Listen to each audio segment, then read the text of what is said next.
And जय हो।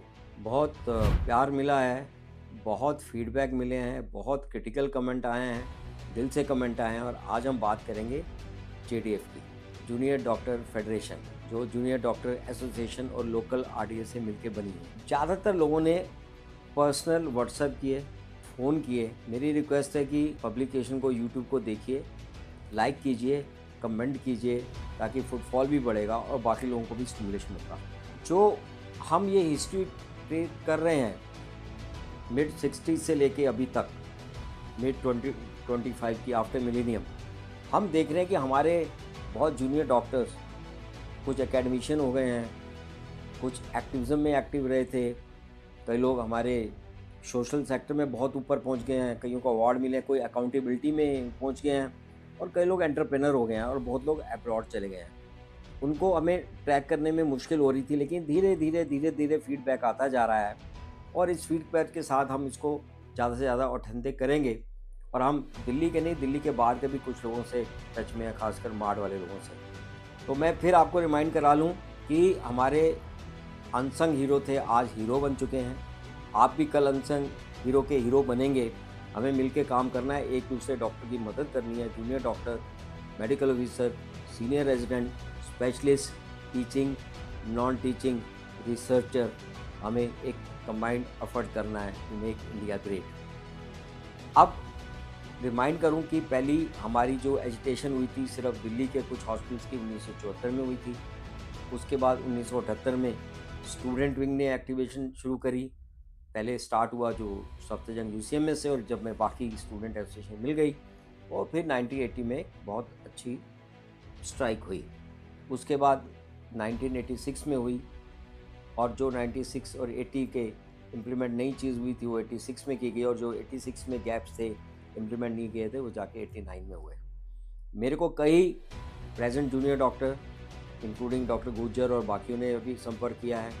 Present के आजकल के आरडीए, फोडा और रेजिडेंट डॉक्टर्स ने किया है जेडीएफ के, और मिलके ये आ रही है कि हमें इस मुहिम को, इस इंफॉर्मेशन को हमने आगे बढ़ाना है और हमने इसको आगे बढ़ना है।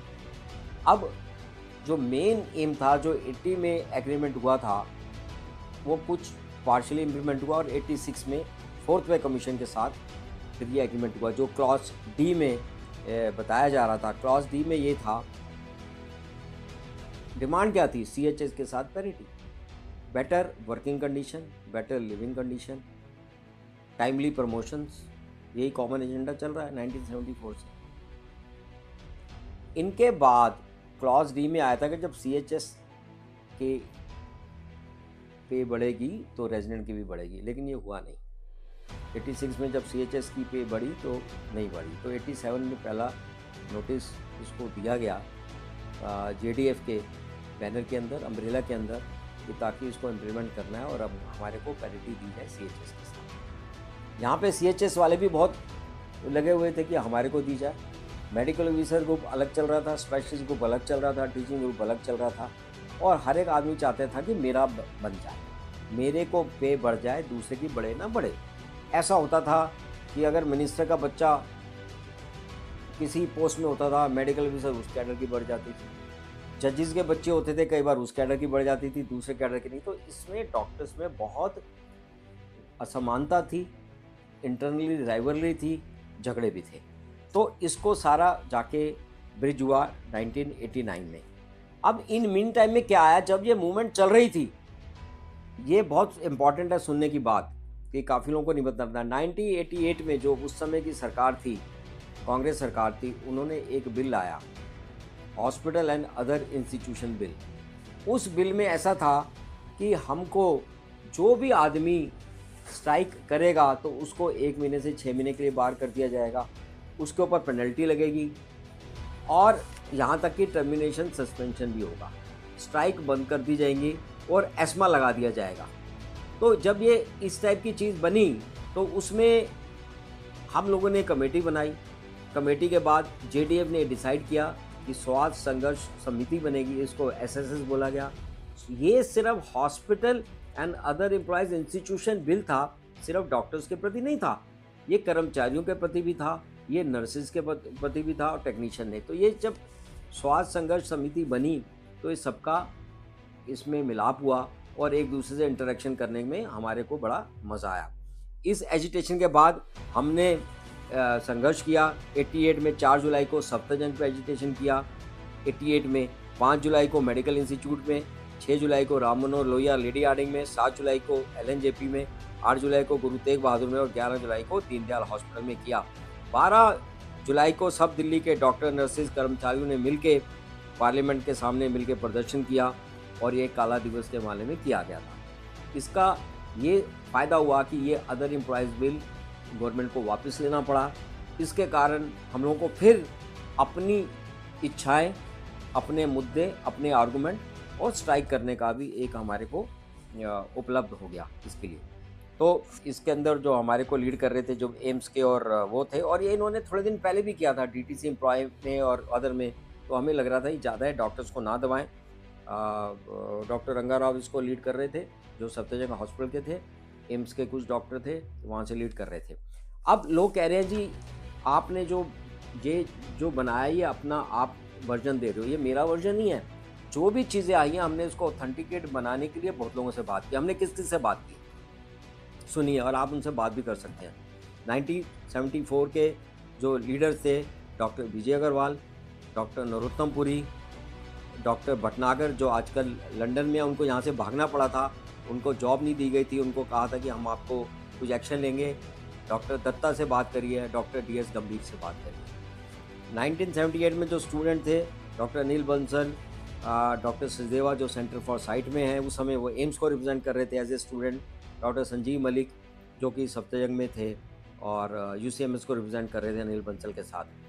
1980 में सुन लीजिए, जो लोग कमेंट कर रहे हैं कि आप ये अपनी चीज़ें बिना पूछे कर रहे हैं, doctor Sahni, doctor Aparna, doctor Omkar Mittal, doctor Jitendra जो आजकल एक्टिविस्ट है हमारे और काफ़ी ट्राइबल एरिया में काम कर रहे हैं, एंड डॉक्टर भाटिया जो कि एक हॉस्पिटल चला रहे हैं मुंबई में। 1986 के डॉक्टर आशीष मित्तल अगेन एक्टिविस्ट हैं, सोशल लाइफ में एक्टिविस्ट हैं, बहुत नाम कमा चुके हैं और मेडिसिन छोड़ के काम कर रहे हैं। डॉक्टर हेमल जो कि वर्ल्ड के रिनाउंड यूरो सर्जन हैं, आजकल अमेरिका में है और उनका रिकॉर्ड है सर्जरी का, खासकर पोस्टेड सर्जरी करने का। डॉक्टर मैथ्यू वर्की जो दिल्ली में ही हैं और सेंट स्टीवन हॉस्पिटल में है उसके अंदर। 1989 में we were led by Anil Gotu जो प्रोफेसर हेड डीन भी रह चुके हैं लेडी हार्डिंग मेडिकल कॉलेज के, अजय कुमार जी जो हमारे डायरेक्टर हेल्थ सर्विसेज में भी रह चुके हैं, संजय सूद जी जो ENT में एक्टिव हैं, डॉक्टर राकेश गुप्ता, और मैं उसमें एक्टिव था। बहुत लोग हैं, बहुत लोगों के नाम आएंगे जिनका मैं इस कर रहा हूँ। प्रदीप अग्रवाल जो आजकल UK में है। 89 में क्या हुआ, 86 पहले 80 में जो हुआ कि सिर्फ मेडिकल कॉलेज थे, जब हमारे नॉन टीचिंग हॉस्पिटल आए धीरे धीरे हमने 86 के बाद इनको इंटीग्रेट करना शुरू किया। इस सक्सेस का पैरिटी का मतलब जो हमारे को IS से मिली, जो मेडिकल ऑफिसर्स के साथ स्पेशलिस्ट साथ मिले, इसमें ESI, हिंदू राव, DTU और कस्तूरबा जैसे हॉस्पिटल ने भी पूरा साथ दिया और पूरे का पूरा दिल्ली 30 दिन तक बंद था। और उसके बाद हमने देखा 1980 में एक मैं नाम लेना चाहूँगा, अशीम अग्रवाल, वो भी RP सेंटर में थे, उनको यहाँ से टर्मिनेट किया गया, उनको रेजिडेंसी उसकी एक्सटेंड नहीं करी गई, उनको यहाँ जाना पड़ा। आज वो USA में है, मिशिगन में, बहुत बड़ा रेटिना सेंटर चलाते हैं, बहुत मंदिर चलाते हैं, बहुत एक्टिव करते हैं। डॉक्टर निमेश दास, डॉक्टर गोस्वामी जो कि आजकल UCMS में है, संजय सूद, प्रदीप अग्रवाल, BB गुप्ता, और सफ्दरजंग से रंगा राव, डॉक्टर सोलंकी RML से, और मैमसिप से गोटू थे। और हमने यहाँ नहीं, बाहर के से जैसे डॉक्टर अनिल कुमार जो कार्डियोलॉजिस्ट हैं मुंबई से, वो माड में थे, उनके साथ काफ़ी इंटरेक्शन हुआ। डॉक्टर लाल मलानी से इंटरेक्ट हुआ, यूरोलॉजिस्ट हैं। तो हमने कोशिश किया बहुत लोगों से बात कर, और मेरी रिक्वेस्ट रहेगी जिन लोगों का आपको नाम और फ़ोन नंबर आता है आप प्लीज़ भेज दीजिए, हम उनको लिख रहे हैं और हम उनसे कह रहे हैं कि सब अपने इनपुट हमें वीडियो बना के दें ताकि आपके पास पहुंच जाए। क्योंकि कल आप देखिए, आज इंटरव्यू आ रहे थे, थोड़े दिन पहले आ रहे थे कि अमिताभ बच्चन जी करोड़ीमल कॉलेज में पढ़ते थे जहाँ मैं था, कई बार उनसे मुलाकात हुई करोड़ीमल कॉलेज की एलुमिनाई में। आज के हमारे रेजिडेंट कल के हीरो हैं, कल के हमारे रेजिडेंट आज हीरो थे। सब ने अच्छे अच्छे अलग अलग फील्ड में हैं। टीम वर्क और कोलैबोरेशन के बिना हमारा इंडिया आगे नहीं बढ़ सकता है। तो हमने एक दूसरे की रिस्पेक्ट करनी है, एक दूसरे डॉक्टर की सपोर्ट करना है। तो मैं आपसे धन्यवाद देना चाहता हूँ।